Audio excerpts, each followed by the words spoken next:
Okay, I'm going to call the meeting to order. Please rise for Pledge of Allegiance. I pledge allegiance to the flag of the United States of America and to the republic for which it stands, one nation, under God, indivisible, with liberty and justice for all. If I could have a moment of silence, please.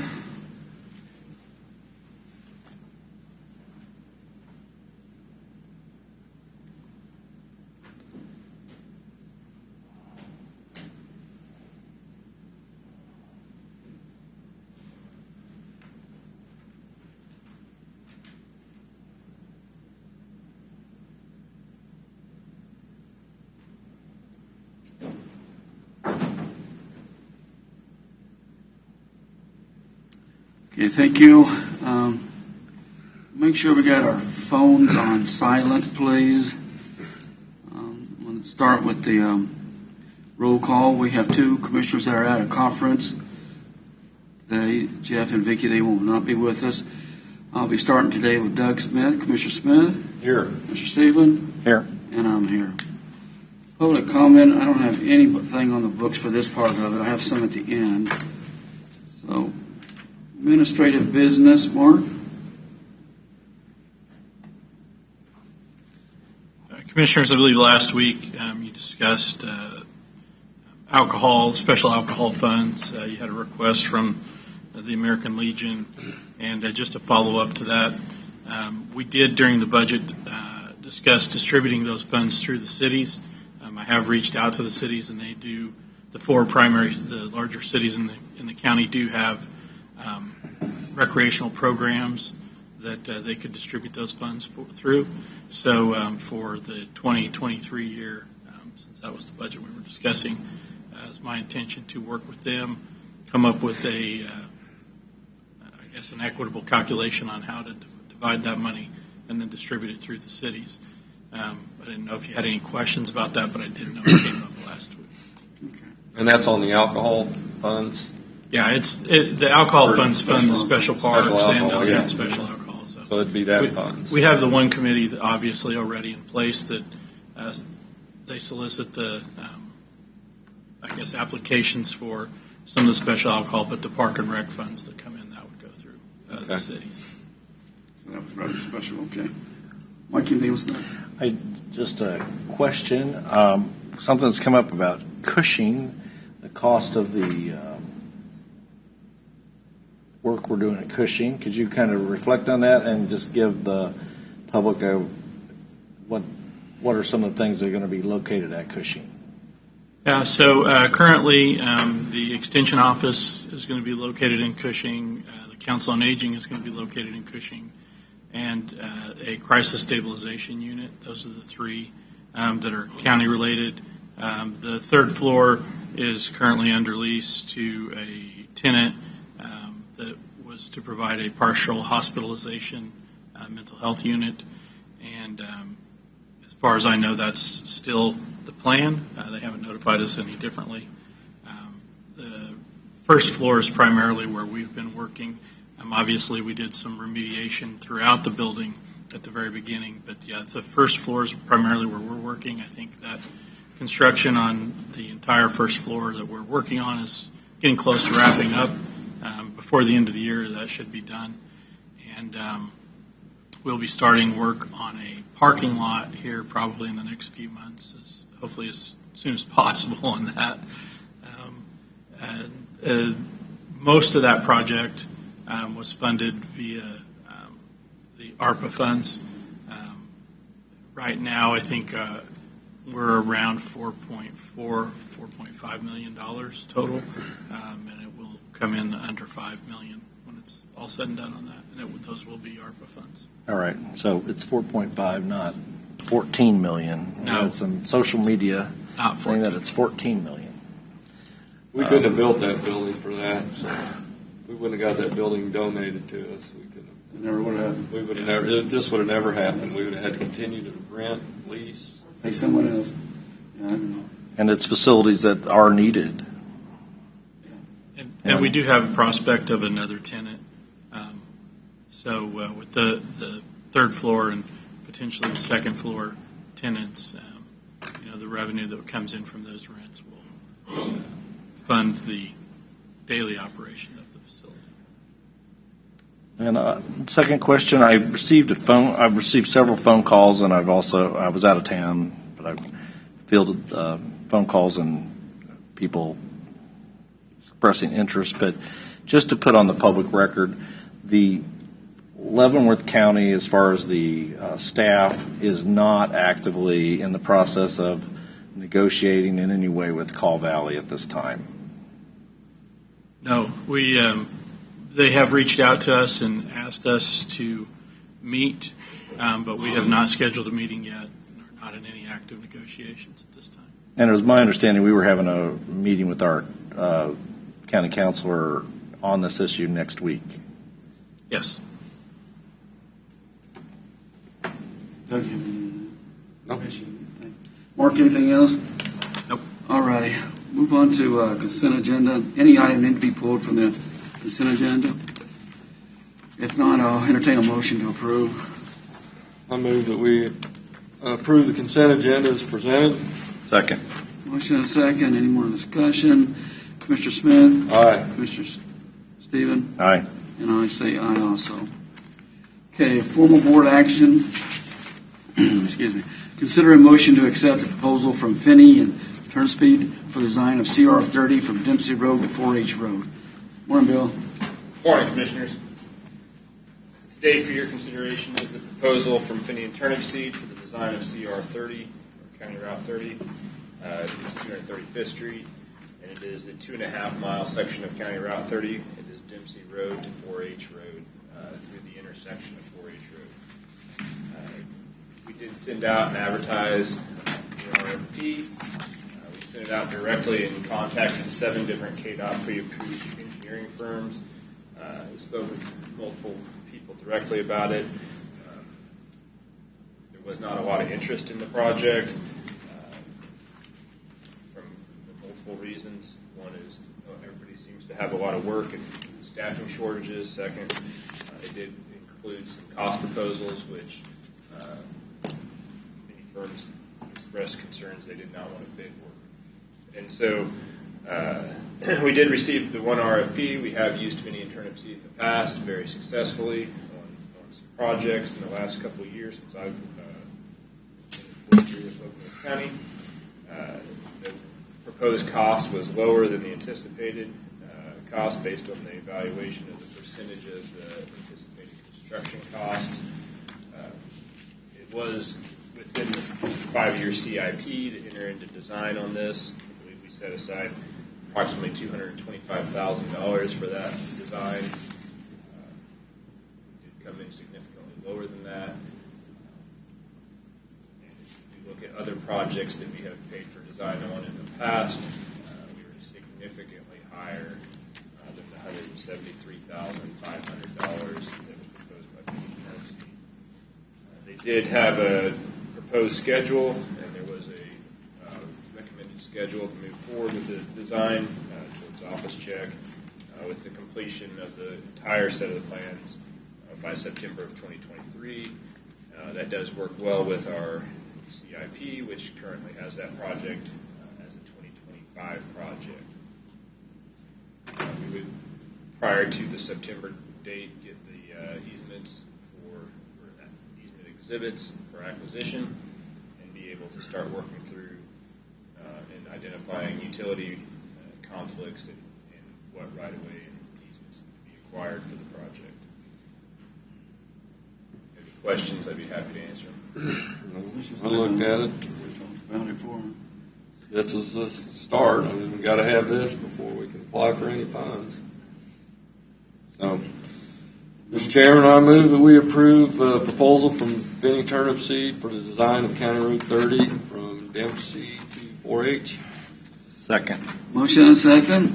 And I'll just continue that discussion for a second. All right. Once these plans are in existence, what's the lifespan of them? How many years do they consider that they're active?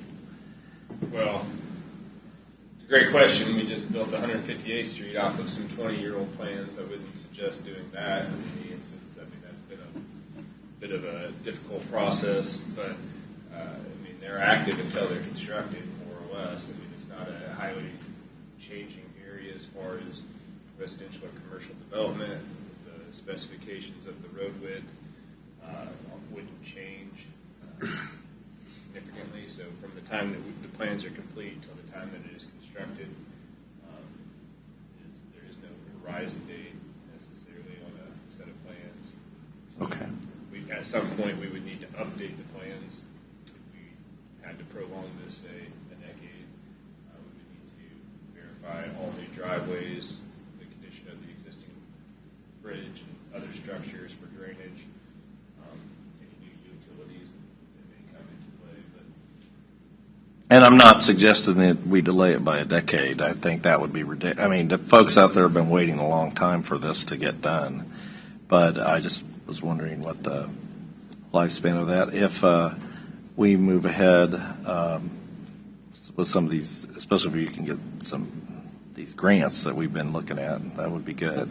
But people have been waiting a long time. I've heard from a lot of people. Well, the reason it's been delayed is because previous commissions would not pay for a design, so you couldn't apply for funding. I mean, it was good enough in 2005 to do the first part, but they never designed, never spent any money on that. And on the 158th Street one, the Bank of KDOT was open during them years. Now, the Bank of KDOT's closed, so there should be some more money available for these projects. So I don't think we'll have to wait much longer. If we get a design and get everything and applying for funding, I think eventually we're going to get it. It's not going to be 20 years. Yeah, and the 2024 is next year's. We're starting in on the first section of that is in the plan. Well, in the CIP, currently, dependent upon whether we get any grants, there is a grant announcement on Friday for the Kansas Cost Share Program that I was going to cover in the quarterly report. But we applied for $1.15 million in grant funding for the County Route 30 project south of Dempsey, and that announcement comes out Friday at 1:30, and so we will know Friday at 1:30 whether we have that money available to us, which would make that a firm 2023 project. Otherwise, from previous discussions, the sales tax currently collected does not cover the cost to start the project until the majority of the project to be completed in 2024. So we would probably wait till, much like we did on Eisenhower Road, until sometime about a year from this October, about a year from now, we would come back. We could bid that project for some winter work, do some of the dirt work in the winter, with it kicking off with full construction, maybe relocate the utilities and do that work, and do the majority of the paving and some of the other work in 2024. So currently we could start at the end of 2023, but on the CIP it's a 2024 project unless we receive grant funding. And just to point out what we've talked about, this is a project that I would consider that is benefiting the northern part of the county. It's a direct benefit because you're tying in. Eventually, we're going to have a hard surface road on the west end of the county that you can go all the way through. So That third phase is going to be quite a ways out. well, yeah, Yeah, 'cause money. that's- It's all about money. Well, Getting some more this resources. is a rock job. When you talk about moving dirt, it's moving rock. You're going to be moving more rock than you are dirt. We were lucky on the existing phase that there's only a couple power lines that need to be temporarily relocated, but there is a high, there's a 12 line, I think, power line on the west side of the road out there.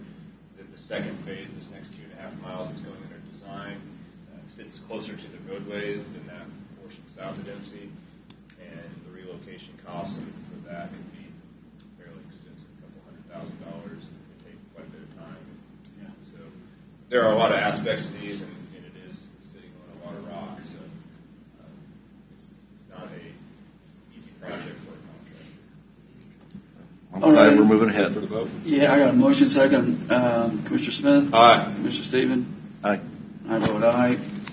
Bill, next item is consider a motion to approve the purchase of a new asphalt co-planer attachment for Murphy Tractor in the amount of $30,100.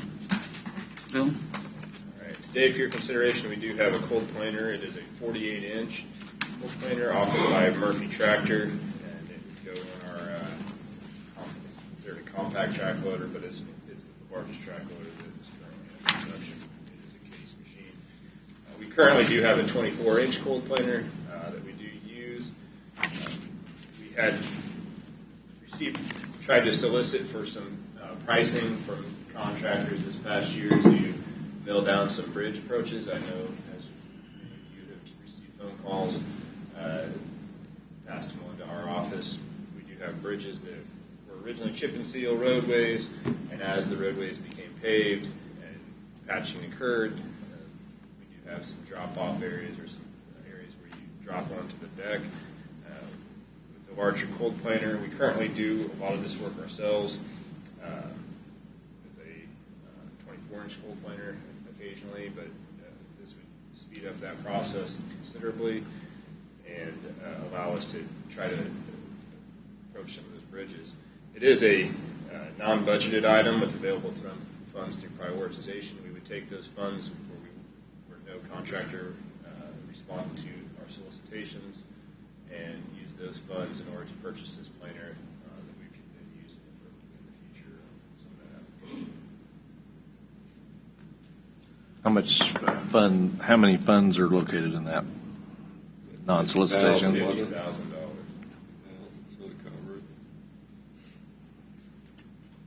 Anything else? All right, Mike? Nope. Entertain a motion Move to approve the purchase of a new asphalt cold planer attachment from Murphy Tractor in the amount of $30,100. I'll second. I got one more question for you, Bill, on this.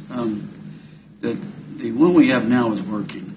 This is just going to be able for us to do extra.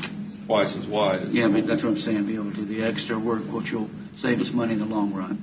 Yeah, so currently with the 24-inch, if we're trying to get a full road width, Yeah. you have to get all those sections and you just set it on the deck and move away from the deck.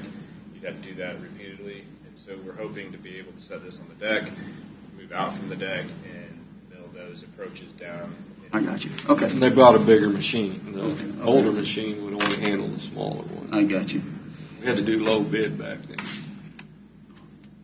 Get what you pay for. Okay, got a motion and a second. Any more discussion? No. Commissioner Smith? Aye. Commissioner Stephen? Aye. And I vote aye. Thank you, Bill. Yep, thank you. Okay, presentations, quarterly report, information systems. Come on down. Good morning. Good morning.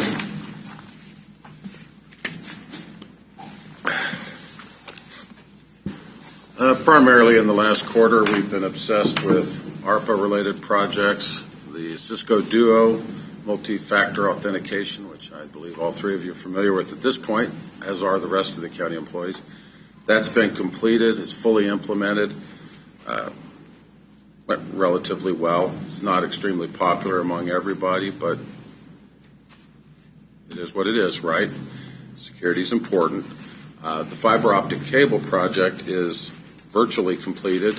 We did a walkthrough last week, looked at some random handholds, inspected some various cables here and there, and everything looks really good. We're really pleased. We've already lighted up the connection to the Justice Center as well as the connection to the Health Department.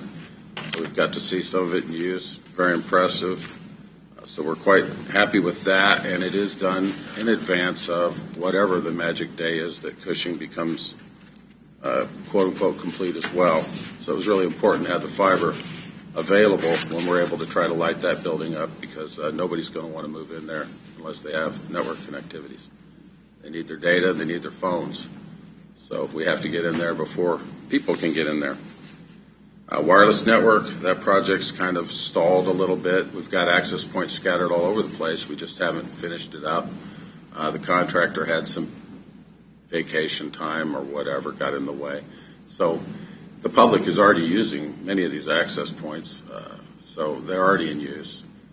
You've probably seen them maybe in the courthouse. That's where we started. Have you noticed any of the new access points? They're out there in the rotunda. You'll see a couple of them. Anyway, they're scattered all over the place. We'll be finishing that up in the next few weeks as well. The firewall replacement, it also stalled due to some technical issues. They've recently been resolved, and we're anticipating a cutover on the 28th, next Saturday.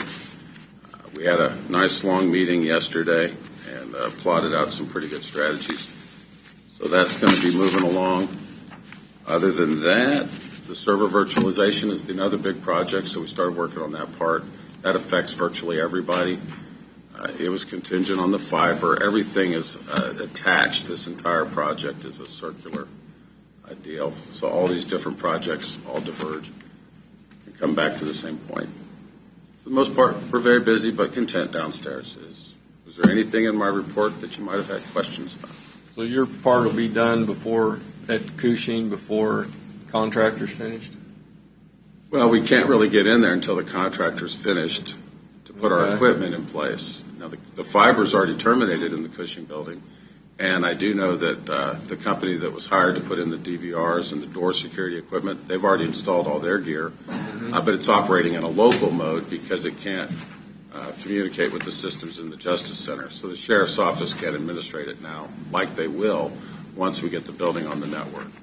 So things are getting put in place, but until we get it on our network, a lot of it won't be able to come to its full effectiveness. I'm sure Council on Aging would move in anyways. They probably would. If they didn't have cell phones, we wouldn't have to get all the calls from them. But they would, I'm sure they would take their cell phones and just call us every day. When are you going to get our network going? Yeah, they're kind of anxious. Yeah, I'm sure they're very anxious. I know the Extension Office is probably anxious. The Guidance Center is very anxious to get in there. Everybody's anxious to get in that building. I'm anxious to get in the building so we can get our network hot, so we can make everybody else happy. No, it is. I mean, We'll get there. everybody wants to move before the weather gets bad. Absolutely. But I'm sure it's going to happen in the next, it's got to happen in the next month, right? It's got to. So I figure Connie will be asking to move in on what, the following Monday? Thanksgiving Day. No, he's talking next Friday. Oh. So she'll be wanting in there by Halloween. Oh. Well, that's probably not going to happen. But as soon as we're able to get in there, we're going to try to get the network hot, and then we can start preparing to get the Council on Aging. They're going to be our first ones, Right. I'm sure. And then the Extension Office is my second priority down there. I believe that's in line with management's priorities, right? Council on Aging, then Extension. Or both at the same time. How about that? There you go. Anything else I can do for you, gentlemen? Commissioners? No. Okay, thank you. Thank you, Larry. Thank you. Thanks. Buildings and grounds, Aaron.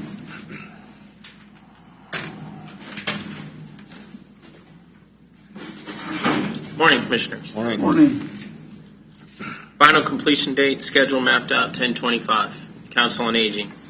K-State Extension, final completion date, scheduled mapped out 11/16. Crisis Stabilization, final completion date, scheduled mapped out 11/17. IS can move in anytime they want to start running their wires. They're going to be cleaning over the next week. My furniture is being placed and set in offices as we speak right now. They're putting together furniture. They'll have a final completion date where we'll wrap up some items.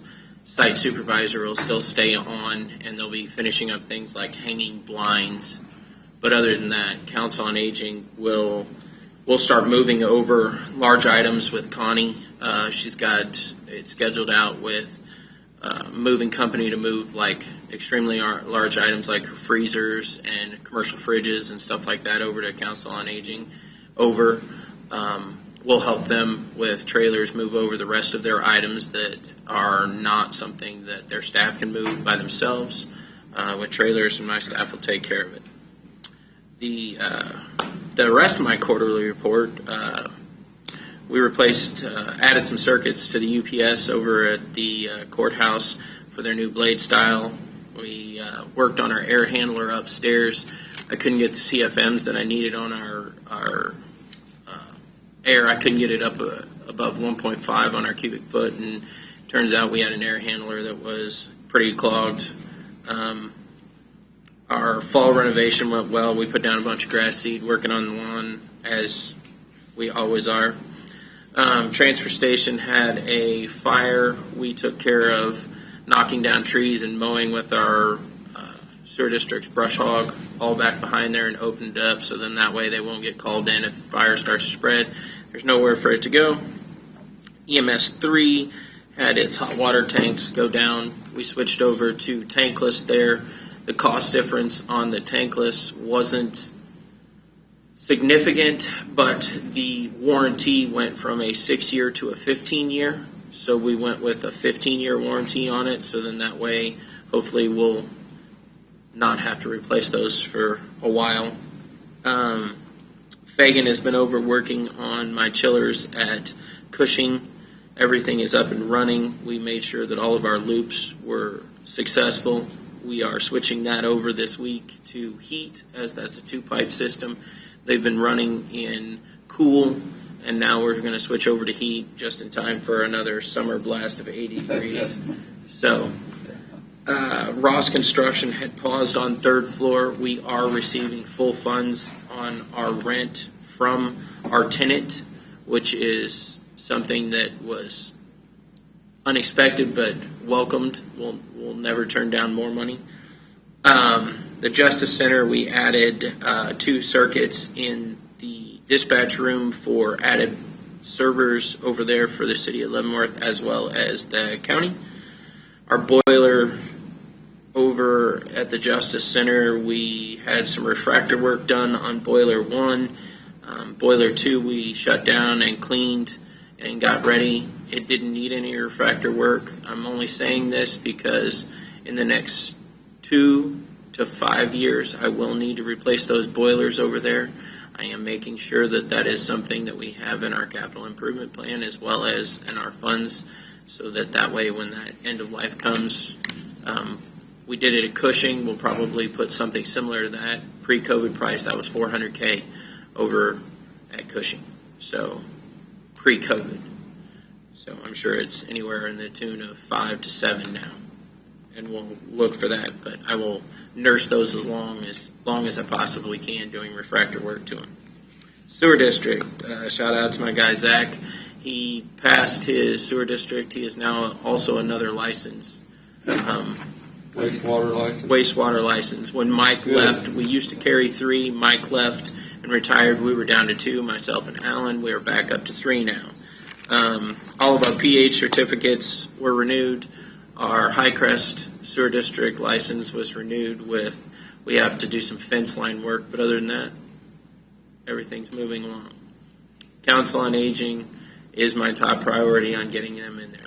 I had about a 21-day delay due to the fact that ACI Boland didn't respond to some structural questions that we had on a footing for our new entry for the Council on Aging sitting on a sewer pipe. Their delay cost us roughly 15 days of working days. After I had an extensive conversation on what an RFI and that changeover return time, what is acceptable, we haven't had any more issues with them slowing us down. Want to have a grand opening, ribbon cutting, or anything? I'm sure Connie and the Council on Aging will love to show off their new toy as soon as we get them in there. That's a good idea, Doug. Yeah. A lot of people. I'm sure the public would like to see it, too. Exactly. I can't wait to have the public see what you guys did with Cushing and what you did for them with not only the Council on Aging, but then the K-State Extension, the Guidance Center becoming a tenant in there, and then the future expansions with other tenants. If the tenant that Mr. Lawfrey was talking about takes over, that building almost will be self-sufficient with 2 tenants. Good news. Okay. All right. Mike, you have anything? No, thank you. Just thanks for all your hard work. I know it's been a tough year for you. Yep. Appreciate it. Have a good day. Public Works, Bill?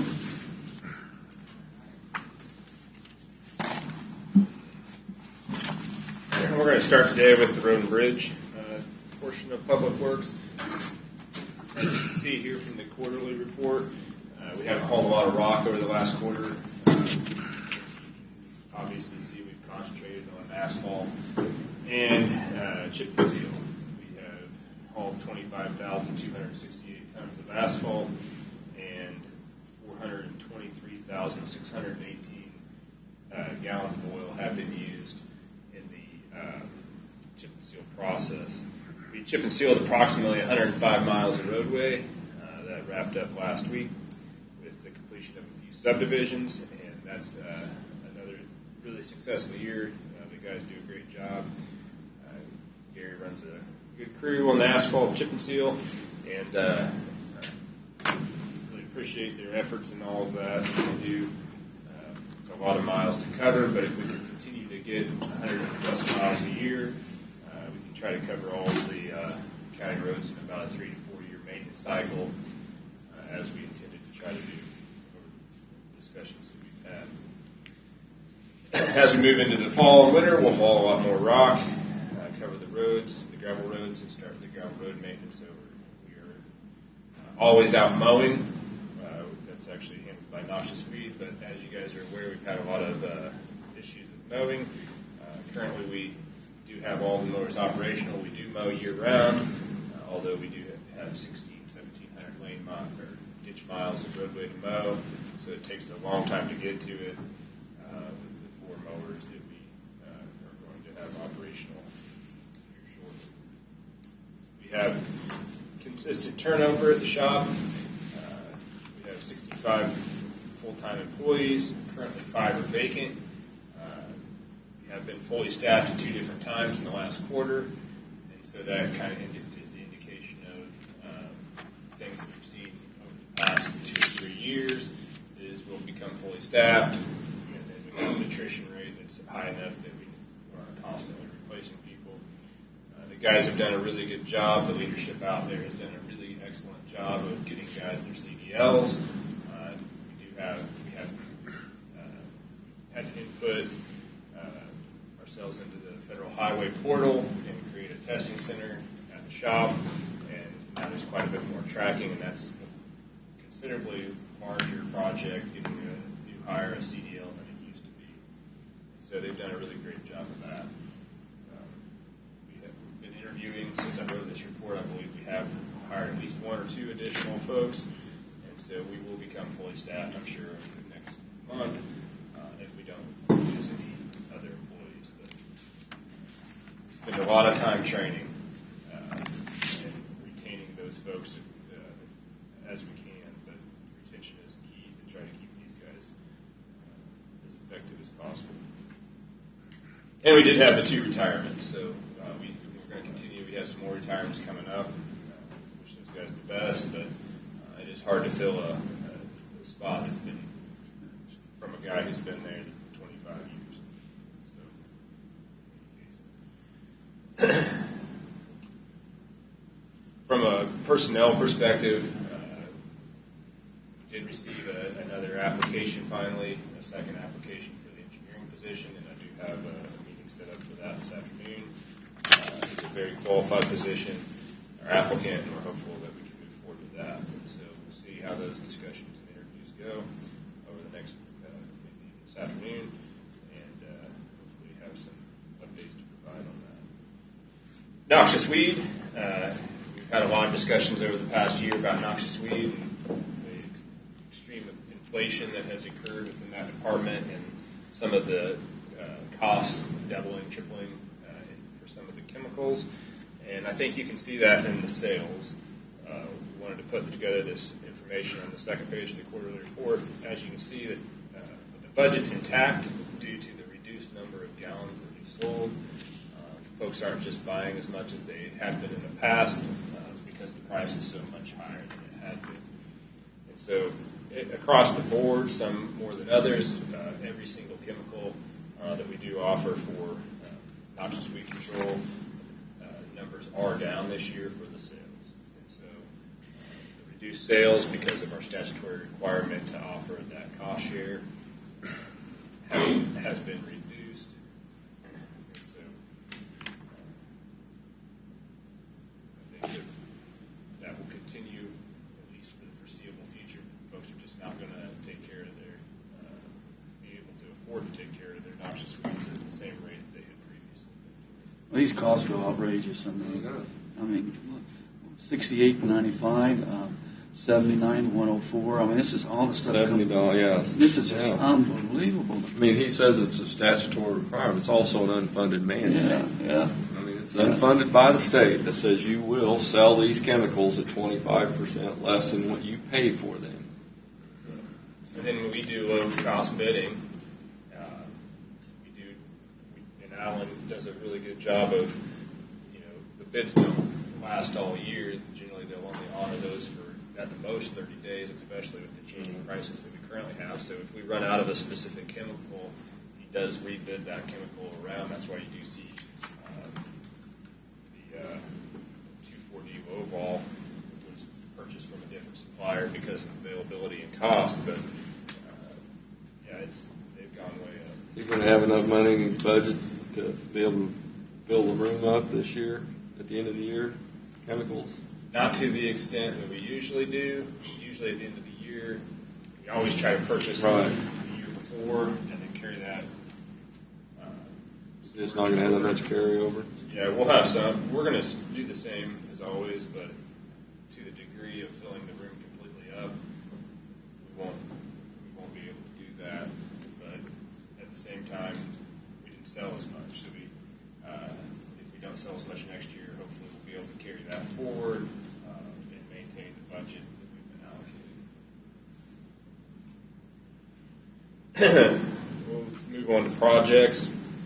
The 158th Street project. It was a successful project. I mentioned earlier that Commissioner Stephen asked about timeframes of projects. That was a 2003 topo with the 2004 design plan set that was completed, which did introduce a lot of variables into the project, but we were successful with the cost share application and to make those safety improvements.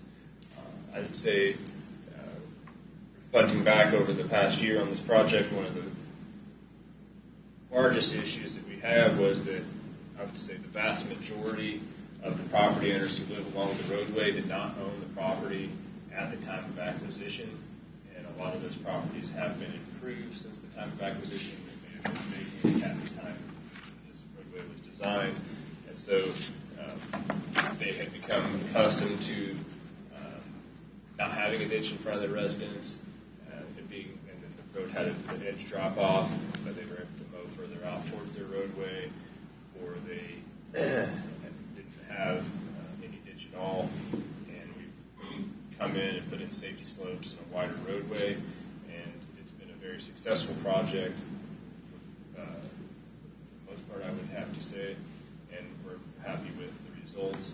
As you can see when you drive out there, we did have a profilograph requirement where they have milled down the surface in multiple locations, so you see those scar areas where they milled down actually 43 different locations in order to meet the profilograph requirement. Visually, it isn't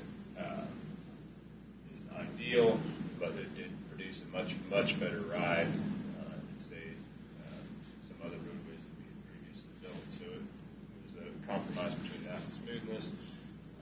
I would choose smooth ride, I would say. But overall, it was a very successful project. We are down to a few punch list items, some cleanup and some vegetation. A few of the punch list items are still utility companies, which I'll just come with getting a response from, but we do need to lower a couple of power poles, which we're waiting on Evergy, and AT&T has never returned to do their final tie-in, so we do have at Metro in the northeast quadrant of the Metro intersection in 158th, we do still have a pit where the AT&T fiber still gets tied together.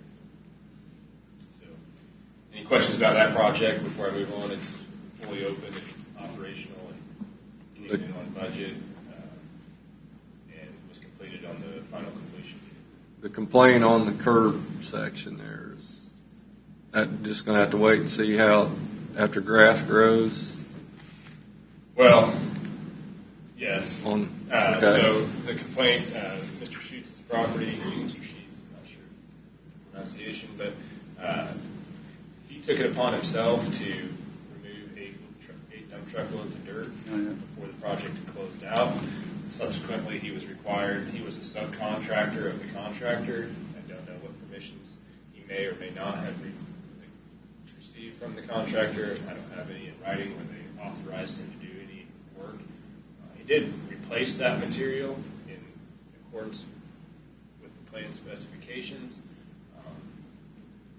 There is some back and forth between the contractor and himself that I don't feel as a county, necessarily the county should intervene at this time regarding straw and erosion control matting, and so they will need to work that out amongst each other. The contractor is required for the vegetation growth, and they are watering, and so it appeared to me that they had watered the roadway and washed a lot of dirt onto his property, but it also had no straw, and the project also required a tackifier on that straw that was not applied, and a portion of that had some vegetation matting, and so had some of those measures been in place at the time that they watered, I'm sure that we'd have seen that type of silt erosion. He also turbo-tilled or did some sort of buffing of the soil that caused it to not have as much stability as some of the others. So at this point, we're going to let the contractor and their subcontractor, the property owner, address this amongst each other. The Tongi Road project is beginning in the spring of 23. It's a 2023, but it's not spring. It's more of, I think it's a July letting or maybe June. KDOT's moved it around a bit. Oh, okay. And so I think it's a June letting currently. And it'll be completed in 23. That's what they say. I don't know if Now, that's just shoulders, not a total tear out? No, it's not a total tear out. So they'll come in there on the curved sections and cut approximately 1 foot inside the white line, and then they will add that 1 foot that they cut off of the pavement back on, plus 1 foot of lane width, plus the 4 foot shoulder, so they'll put about 6 feet of pavement back in, and then they'll have the 4-to-1 slopes. So I believe there's 5 culverts. They're box culverts. Box culverts that they're widening. RCPs. Yeah, that was part of the 1.8 million, and then the additional dirt work for the shoulders through the curved sections. But it is not a total road reconstruction project. Okay, so just adding the shoulders. And then the detour is going to be Dempsey, I'm sure, 207th. Yes. Okay, and then we discussed closing Mitchell, right? Mitchell, I believe. We discussed the local traffic. Yeah, we discussed the same George signage Road, as yeah. George Road, of road open to local traffic only. Well, we'll see what the response is on the dust control on George Road. If KDOT pays for that, we probably should ask for dust control on Mitchell. It's only cut through between the 2 roads. I know it's an unofficial detour. If they approve George Road, they should approve Mitchell. So we'll see. Hopefully. Nicole? Okay, I'll continue here. HP 19 is the large bridge over Sandy Creek by Jargalo, and the deck is complete. Yesterday they poured the south railing. They'll pour the north railing next week, the beginning of the week, and the King's Construction is the subcontractor for the earthwork, and they're out there working currently. That project is on schedule, has not had any change orders, and is expected to be completed on time. That's a large structure, over 300 feet, and it's the same as E58 for those of you who are familiar with that bridge structure. It's a concrete truss. And so that is going to be the last bridge that opens of the 4 bridges that we completed this year. That'll be the last that opens. What's the completion date? It's the end of November. So it's on time or ahead of schedule? It's ahead of schedule currently. That's what I thought. It was ahead of schedule. It's ahead of schedule currently. They could be out of there within 2.5 weeks, 3 weeks. The first week in November, maybe. But they do have that time. With it being as dry as it has been, I bet that they will knock it out as long as we don't see a couple weeks of rain. Mm-hmm. They'll complete it ahead of schedule. They got to do the paving. They got to do the paving. There's not much pavement on the project, though. I think Right. It only goes 150 feet either direction of the bridge, so it's very limited pavement replacement. I believe Harbor is. We'll see if this new bridge lasts as long as the old one. Hopefully. Haven't seen them yet. Yeah. So, Not sure any of us will actually be around to see that. I don't know. There's some bridges I was around for that are getting replaced. well, hopefully we won't see it because it's not a cheap replacement. At 46, 166th Street, they're on the west side of the city of Basehor. It's a county roadway, but it is city of Basehor. It was opened last week. We had the final walkthrough. That project was done. It was completed on schedule. A few overruns on the project for cost. There was a few deductions, so I think that will come out in the wash when we see our final billing here in about 30 days. Should be completed on schedule. It was completed on schedule. Should be completed on budget. I won't go into the details of every single one, but there was a laundry list of design errors that were discovered from field topo to some of the different cross sections of the plans and different things that were part of the finished set of plans that we were aware of some of them going in, some of them there would be no way until you shoot the elevations in to see that those errors, but the contractor did a good job of working through all of the plan discrepancies and the elevation bus and different things that were within the finished set of plans, so I'd like to applaud them for their efforts on that. The project looks great, rides smooth, and it's completed, so we have another bridge that should last hopefully another 6 That one didn't last very long. That bridge was about 55 years old. And it'd been worked on, too. It's been worked on several times. Right. I think it had a 12-ton limit. It was a bridge, I believe, was constructed by the county. It was some of the forms that the county shop used to pour and set inside of each other, kind of like a tongue and groove type of installation with IV walls. And I think that the deck steel, and maybe all of the steel was used. It was all used, except for the pilings were new. Deck steel was all The used. the beams under the bridge were used. That Trying to project, get away from that. that project had a lot of utilities. I think we're about 2 foot from the city's force main. There's a gas line, a phone line, 4 water lines, and a service line, all within 10 feet of the structure, none of which had to be relocated, so it was a extremely small postage stamp of the project as far as this overall size of it. The E18 structure is the other one Don Winger is working on currently. It is a week behind schedule. It is from the contractor's schedule. It is still on schedule to be completed by the contractual obligation on probably the last day, but they are still on schedule. There has not been any change orders on that project. There has been fewer design errors on this project, but there has been a few, and there were some strange issues with the false work that they couldn't get refusal, and they ended up having to go 60 feet deep on their false work in the bridge. But that slowed it down about 2 weeks, and that's why it's behind schedule for the most part. But overall, that's been a successful project, and we're hopeful to get that thing opened in 2 weeks. The bridge is completely done. So we have several bridges. I won't go through every detail on all of them unless you have questions that are under design. ST100 on Fairmount Road is our off-system bridge grant.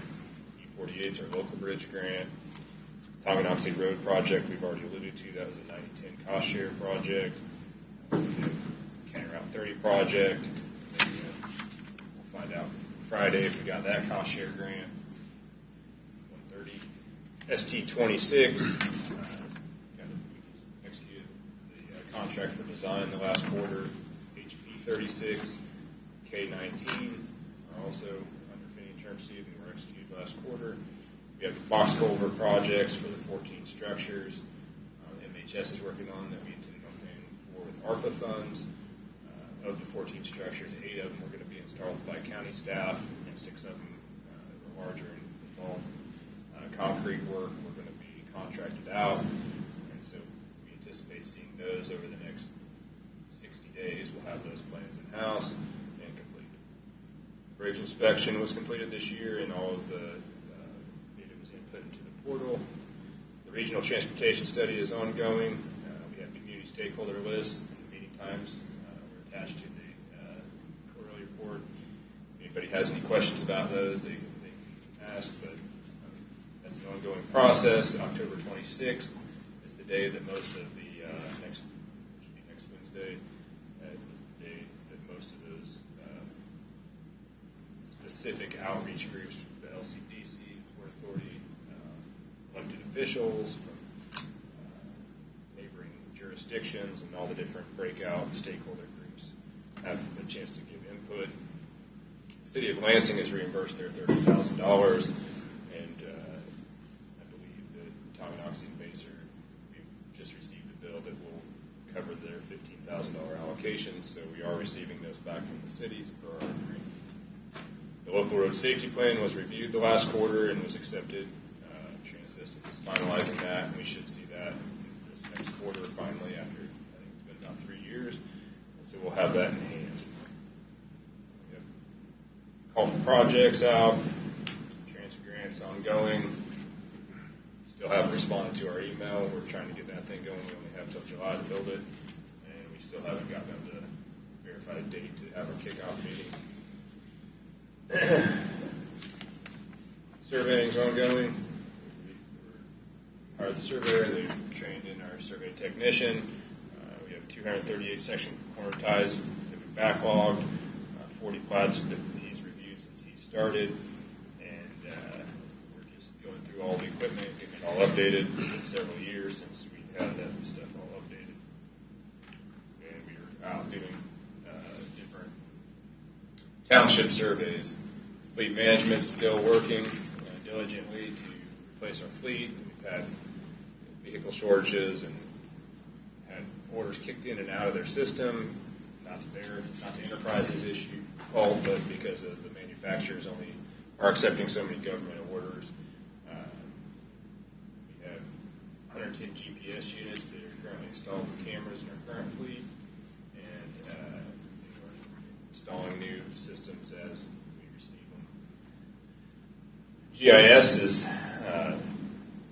operating at a very high level. You can see we have a long list. I won't go through every detail if anybody has any questions, but I would like to really point out that Sona Hussain, the director, has that department supervisor of GIS, received her FAA license and passed the accreditation for that over the last quarter, which is pretty much a pilot's license. Mm-hmm. It's a very extensive course in order to be able to legally fly a drone at different altitudes.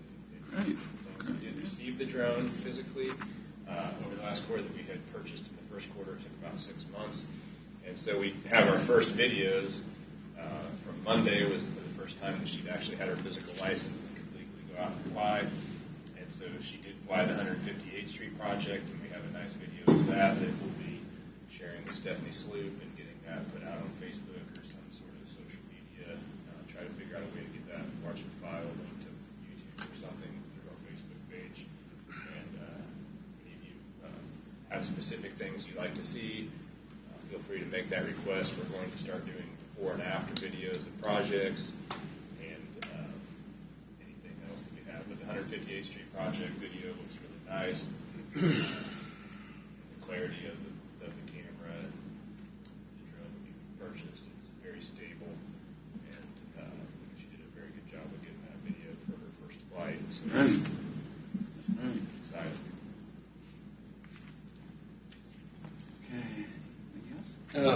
Back to the County Road 30, you said we'll know Friday. We get Friday at 1:30 is when and then it's twice a year we can apply.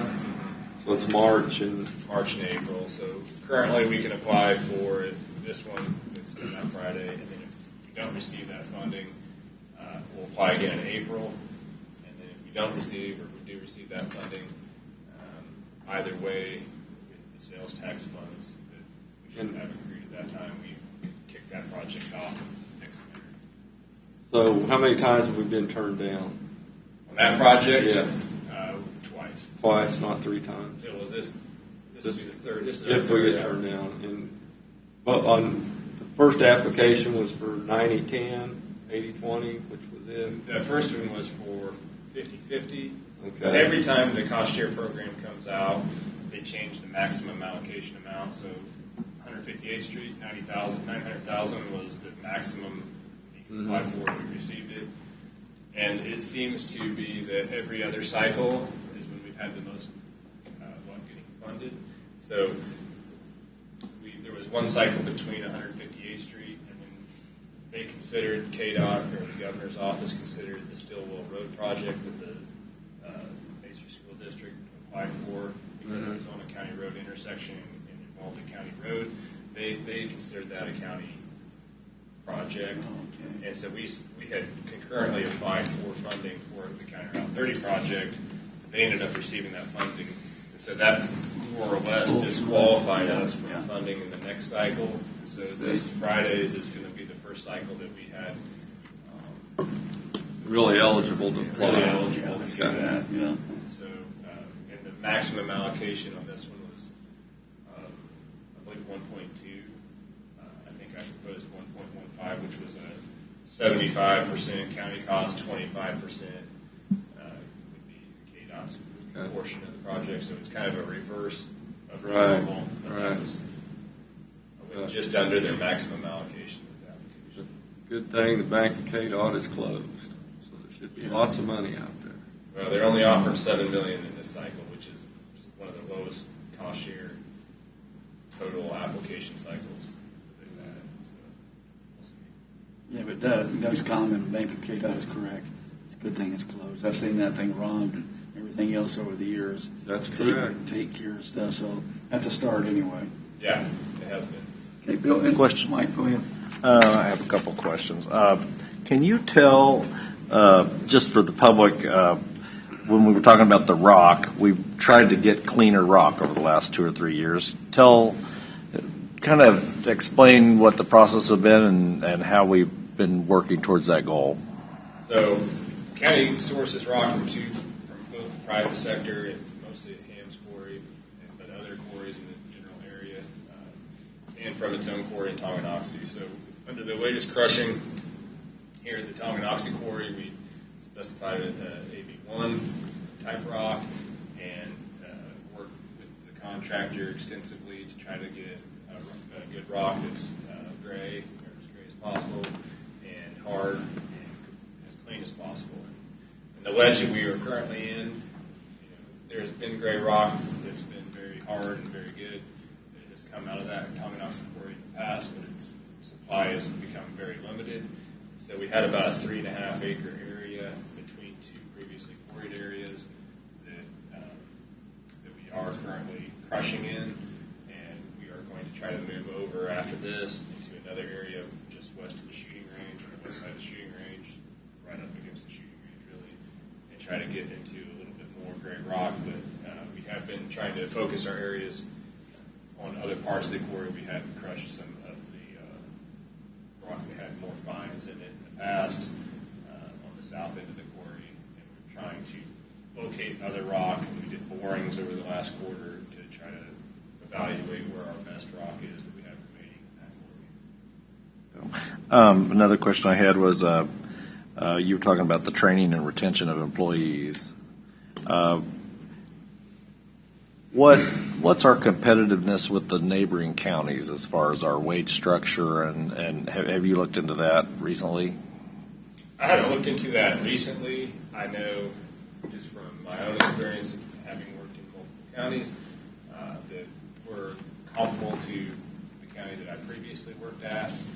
I know last year we did a little bit of a study working with Janet Kosinski, and we received there was some private companies that did similar type work that had hired some of our employees in the past who were gracious enough to provide us some of their employee information as far as pay, and we were underneath that considerably.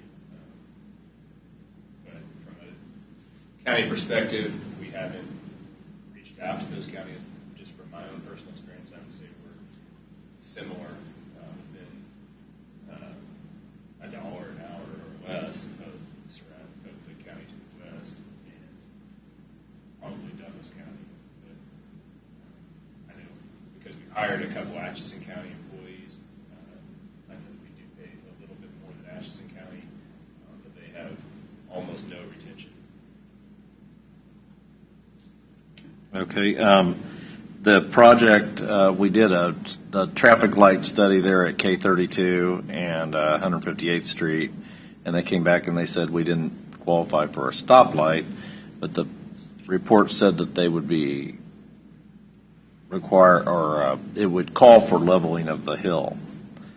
What have we heard anything more from KDOT about that, or where does that stand? I haven't heard anything from KDOT on that. It's not under design. I know that.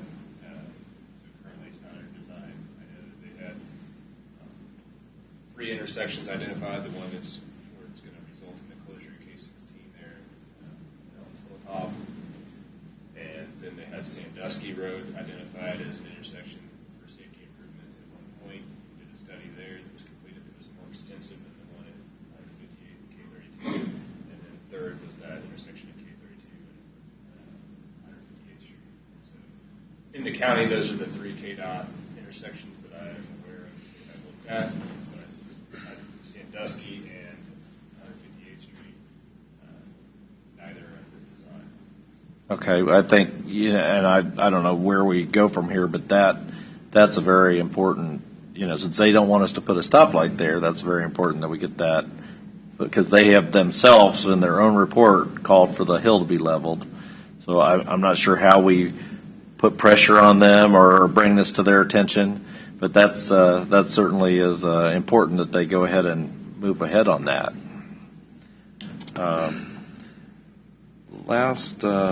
Last question I had was on this regional transportation study. What will be once all the stakeholders have given their input, then you have a smaller committee that will come together and kind of collate that and make a decision or recommendation? Yes. Eventually, that's the end result of the entire study is that there will be a recommendation and a prioritization of projects based upon funding source. And so it will be a prioritization based upon not just here's a list of 1 through 5, but here's the projects that you have that may qualify for HIKE funding. Here's FHWA funded projects. Here are the current projects that may qualify as a mega project. And so it'll categorize and prioritize projects is the intent of the study. We have stakeholders, individual stakeholder meetings, and then we have public meetings, and then we'll have elected officials who will weigh in. And so we haven't even entered the first phase of the individual stakeholders, but after that, in November, here at the end of October is the individual stakeholder groups, and then public input will be in November, and then I assume in December or January, probably in January, it'll go to the city councils and the Board of County Commissioners, and then probably in March, we'll start to see some information back, and they'll start to develop kind of a plan for the final report. What's the process in that entire process, our series of meetings? I know we had talked about trying to keep everyone sort of on the same page on projects so that we maybe have a higher priority when KDOT's giving out funding. How can we try to keep everybody on the same page on 1, 2, 3 projects? Well, I think that as elected officials, everybody will have their opportunity to prioritize those projects in the same way. So part of the proposal that was the reason that we chose Kinley Horn was that each elected official is going to go into an interactive webpage and fill out weight their prioritization, whether that's safety, economic development, connectivity, green infrastructure, multimodal infrastructure. You can weight all the different aspects of infrastructure and what you find to be the most important aspect of infrastructure. And then they will take those results and apply those to the projects, and they will be weighted. And there'll be a discussion on how each one of those is weighted. project coming forward. So the interactive webpage will both name projects, but it will also ask a series of questions regarding what is the most important factor for you as an elected official, whether that is economic development or connectivity or safety, because the type of project that we're looking at would be dependent upon what your priorities are. That makes sense. Yeah. Thank you. That's all I have. Got one more. Go ahead, Doug. Mr. Knoll.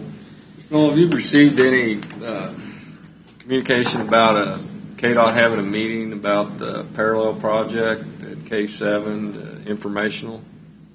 They had the meeting that they held at Helen's Hilltop. No, K7 parallel. Oh, K7 No, parallel. R-cut. No, I have not. They're going to do an open house to explain to the public. Yeah, when is that? I can't remember if I received the date. They delayed that project because of some availability or maybe the end of the season. Okay. So they moved the date of that public meeting where they were going to explain how to use NARCA. Right. I can find out and let you know. Okay. I don't recall. Because I thought it was coming up, and I don't know. Well, I think it was supposed to be at the end of the month, but Right. I think that they moved it because they didn't complete it. Okay, so they notified you then. Well, they said it in the K7 corridor meeting that I was in, just on a video conference. I don't have an email on that. Okay. I can check with Ryan Bailey and KDOT. Okay. Ryan Barrett, sorry. Nope, not I believe. I think. Thank you, Bill. Covered. All right. Thank you, Bill. Thanks. Okay, moving on to additional public comment. I think I have one. Nancy Carpenter. Morning. You would introduce yourself, and you have 5 minutes, and the floor is yours. Thank you. Yes, ma'am. I'm Nancy Carpenter, 14681 Kreider Road in Bonner Springs. I'm sure you're going to be tired of my voice, but I assure you there are many in our community that share my concerns. I'm fortunate because in 2016 I retired after 37 years as a teacher, 27 of those at a Kansas public institution. You might think about maybe once a month having evening commissioner meetings so that you could see some other faces other than those of us that are retired. Just a thought. Okay. I'm sure you are all patiently awaiting next week when Mr. Van Paris will brief you on the appellate court judgment issued on August 26th regarding Kaw Valley's proposed sand quarry in southern Leavenworth County. You already have the position paper from my lawyer detailing what the court expects in any resolution from the Board of County Commissioners. After Mr. Van Paris' briefing, you will have the county's legal opinion on how this BOCC as a whole should proceed with Kaw Valley. At this moment in time, the citizens of Leavenworth County should rest assured that none of you have had any communications with Kaw Valley since August of 2020, when the BOCC was first sued by them. In fact, if any of you have communicated with Kaw Valley since that time, it seems that you have broken the trust of the citizens that you are here to represent. As you know, you do not represent Kaw Valley, and if any of you are individually negotiating with them, claiming to speak for the county, surely you are violating some rule, either written or implied, that is a part of your oath to serve the citizens. A disturbing narrative was circulating recently that at least one of the members of this board may have met with representatives from Kaw Valley with the intent of negotiating a deal about the roads they propose to use in their private enterprise. I hope this is not true, but I fear that it might be.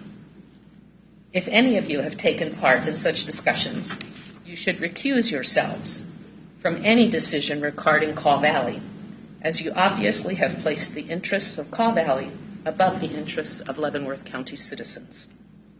Thanks once again for your time. Thank you for your comments. Lou, did you have, I see you here, did you want, come on up, we got time. Thank you very much.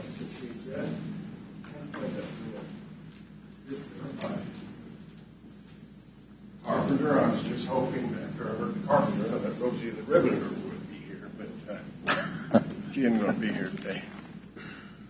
I'm going to generalize on just what I've heard today. Night meeting, we did that study for 10 years.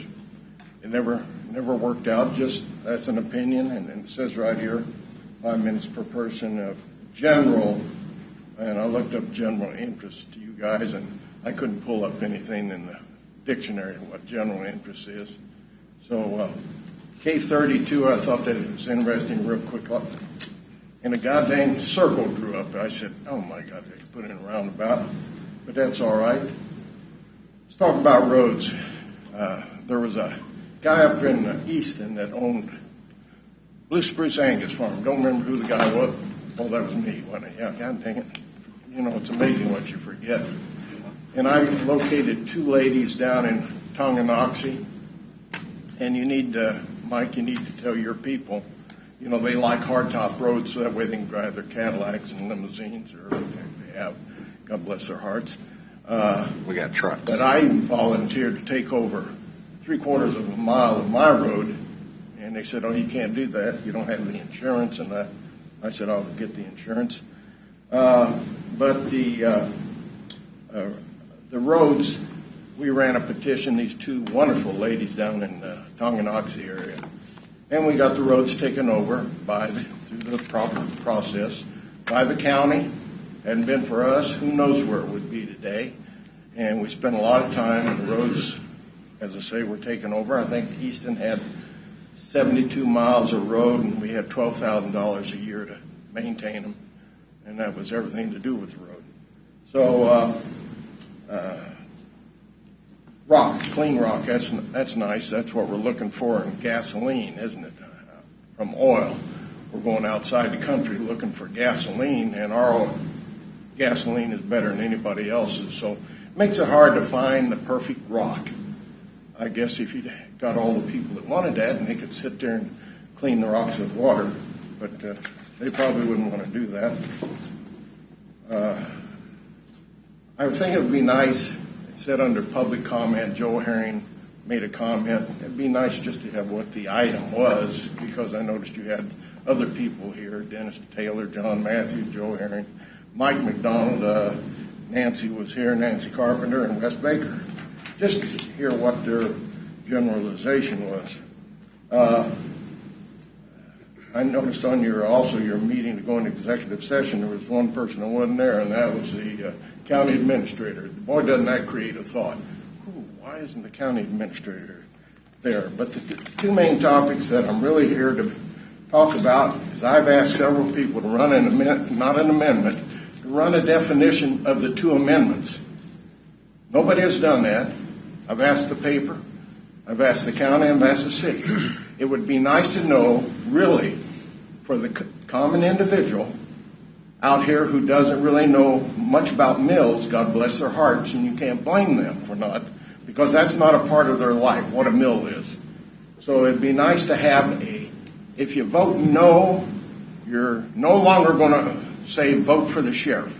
The sheriff will be gone. The next one that comes along will be the treasurer, the clerk, and the register of deeds. So we won't have anybody running except you 5, and then it will be 7. And the last item, which is part of just what I said, all this paperwork, you know what this paperwork is?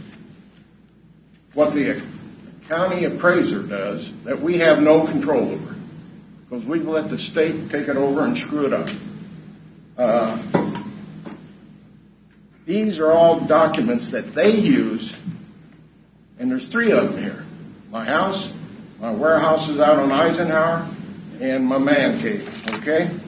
This is all their documentation. Now, all you get from them is these are the people's houses that refer to yours, and this one sold, and blah, blah, blah, and it may be down in Tonganoxie. So this is what's going to happen in all of our governmental issues if people don't understand amendments. Sometimes it sounds like if you say yes, it means no, and if you say no, it means yes. It would be very nice not to tell people how to vote, because I don't tell them how to vote, I tell them, well, if you vote this way, you'll no longer elect the sheriff. And I think that needs to be passed on to the people.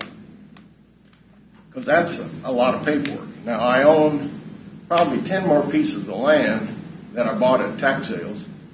So if any of you want to buy them, they're in the bottoms there on 16th Street. City wanted them at one time so they could, stop the flooding, which was a good idea, but they want you to give them to them even after they've taken your money for water runoff and everything else. So I appreciate it, and if you would do that, and it says no response from you guys or guys today. Another day it'd be guys and gal. But it's interesting. You would appreciate something from the county attorney. And well, you mentioned one point that was probably good, or the county administrator. I just came back, one last thing, just came back from Phoenix. And the whole time was spent on the commemorative airline. It used to be Air Force, rather, not airline. And it used to be Confederate. Ooh, God, are we wokey? Can't talk Confederate Air Force. It has to be changed to something else. So we spent the whole time on the last book they put out, and it was on education. Not necessarily, let's say, Mike joins it. He pays his dues. Now he's a colonel. Want to become a colonel, Mike? You just pay your dues. But if you don't pay your dues, you lose your colonel. If you do a lifetime membership. But that educational thing was so informative about bringing not only the money payer, but the whole family in and educating kids. We have just lost, I don't know how many millions of kids because of the mask. We have lost them. There was going to be a group that was going to be lost anyway. You remember from your classes who got lost. We've lost some kids. So thank you for your time. Appreciate it. Thank you, sir. You have a good day. You too. Okay, Doug, you start today, sir. I just had Bayshore City Council last week. I did drop by the Council on Aging's fundraiser for a little bit. I couldn't stay. They had a huge turnout. I mean, I don't care what building they go to, they'll fill it. And last week, Marty Crow wrote a letter to the newsletter. That was a good letter on the local outdoor tax. I saw that. She did a nice job On spot. Yeah. Good on spot. Yeah. That's all I have. Mike? I just have a couple. Attended the Lansing Angel Falls Festival. Great weather. Place was packed. I was glad to see everybody out having a good time. And I guess since I asked to volunteer Connie from Council on Aging on the new sign ordinance I think we're putting in place, she volunteered me this Friday for the Council on Aging Halloween contest, which I'm only kidding. I'm be glad to go do. Are you going to dress as a pumpkin? You're a judge? Yeah. Okay. So that's going to be cool. I'll do something. I don't know. Mike, we don't need anything from you. Okay, that's the only two things. With that, I'll take a motion to adjourn. Mr. Chairman, I move we adjourn. Second. Motion second. Commissioner Smith? Aye. Commissioner Stephen? Aye. I vote aye. Thanks, everybody. Have a good day.